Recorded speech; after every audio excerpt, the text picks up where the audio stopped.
सो एक एग्जांपल हम डिस्कस करते हैं यूजिंग द कॉन्सेप्ट्स जो अभी हमने प्रीवियसली स्लाइड्स में देखा है।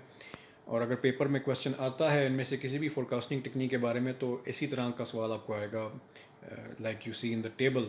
और कुछ प्रैक्टिस क्वेश्चंस भी आपको मैं दूंगा यूजिंग द सिमिलर फॉर्मेट। आपको टेबल गिवन है जिसमें वीक्स गिवन है आपको और एक्चुअल डिमांड। ठीक है जी, 5 वीक्स गिवन है आपको और हर वीक की आपको एक्चुअल डिमांड गिवन है। वीक 1 में एक्चुअल डिमांड है 50, वीक 2 में है 48 यूनिट्स, वीक 3 की एक्चुअल डिमांड जो थी वो 54 यूनिट्स, वीक 4 की 56 और वीक 5 की 58 यूनिट्स। और आपसे कहा गया है कि जी फोरकास्ट करें डिमांड को for week 6 using this data.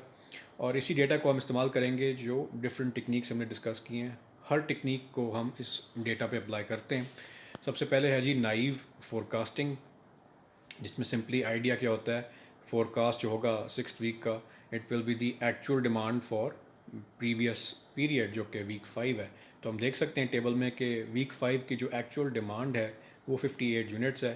तो नाइव फोरकास्टिंग के लिहाज से हम कहेंगे कि वीक 6 की जो फोरकास्टेड डिमांड है वो 58 यूनिट्स होगी। ठीक है जी, सिंपल सा आइडिया है। उसके बाद सेकंड पे है trend adjusted forecasting. Trend adjusted naive forecasting में क्या होता है कि हम प्रीवियस पीरियड की जो एक्चुअल डिमांड है which in this case is 58 units, उसको हम कंसिडर करते हैं प्लस जो इंक्रीजिंग या डिक्रीजिंग ट्रेंड था वीक 4 के लिहाज से उसको हम देखते हैं। तो वीक 4 में 56 एक्चुअल डिमांड है और वीक 5 में 58 है। तो हम देखते हैं कि एक इंक्रीजिंग ट्रेंड हमें नज़र आ रहा है। 2 यूनिट्स एक्स्ट्रा सेल हुए हैं वीक 5 में, तो वो जो +2 का जो ट्रेंड है उसको हम ऐड करते हैं वीक 5 की एक्चुअल डिमांड में। ठीक है जी, so we get 60 units for trend adjusted naive forecasting. उसके बाद है मूविंग एवरेज। और मूविंग एवरेज में हम क्या करते हैं कि जो लेटेस्ट 3 हमारे पास एक्चुअल डिमांड्स होती हैं उनको हम ऐड करते हैं और 3 से डिवाइड कर देते हैं। तो हमारे पास वो 3 कौन से हैं जी, लेटेस्ट वीक 3, 4 एंड 5, उनकी हम एक्चुअल डिमांड्स को ऐड कर लें।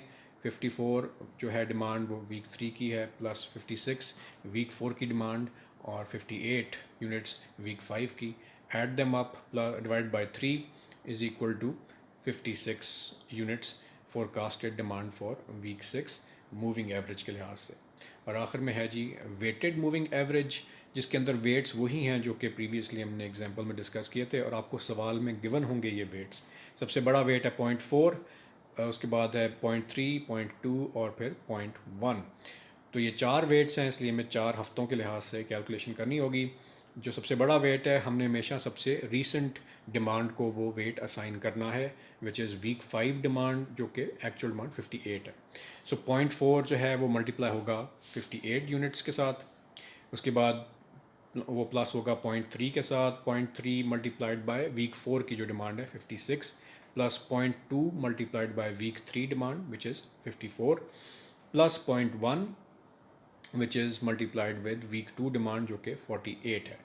इन सब को मल्टीप्लाई करने के बाद और ऐड करने के बाद हमारे पास फिगर आता है 55.6, उसको आप राउंड ऑफ कर दें टू 56 यूनिट्स। तो ये जो है वेटेड मूविंग एवरेज है। और इन तमाम टेक्निक्स में से अप टिल नाउ जो हमने डिस्कस की हैं सबसे ज़्यादा बेहतरीन जो है फोरकास्टिंग टेक्निक वो वेटेड मूविंग एवरेज है। इससे बेहतर और भी हैं but up till now we can say कि सबसे एक्यूरेट जो हमारी फोरकास्टेड डिमांड होगी वो based on weighted moving average ही होगी। सो जो आपको क्वेश्चंस आ सकते हैं पेपर में वो इसी तरह के ही होंगे। उसकी सिर्फ वैल्यूज़ जो हैं वो डिफरेंट होंगी, टाइम पीरियड्स डिफरेंट हो सकते हैं, जैसे ये हफ्तों के लिहाज से है या मंथ्स लिखे हो सकते हैं या ईयर्स भी लिखे हो सकते हैं, वो मैटर नहीं करता, वो सिर्फ टाइम पीरियड है। एक्चुअल डिमांड जो है वो बेशक शिफ्ट होती रहे, कॉन्सेप्ट वही है जैसे हमने भी डिस्कस किए हैं। And using the practice questions आप उनको और बेहतर तरीके से अंडरस्टैंड कर सकते हैं। अगर कोई चीज़ क्लियर नहीं हुई इस लेक्चर में तो मेरे से ज़रूर क्वेश्चंस पूछें थ्रू व्हाट्सएप। इसको हम बाद में भी प्रैक्टिस कर सकते हैं towards the end of semester. So that is the idea of forecasting technique.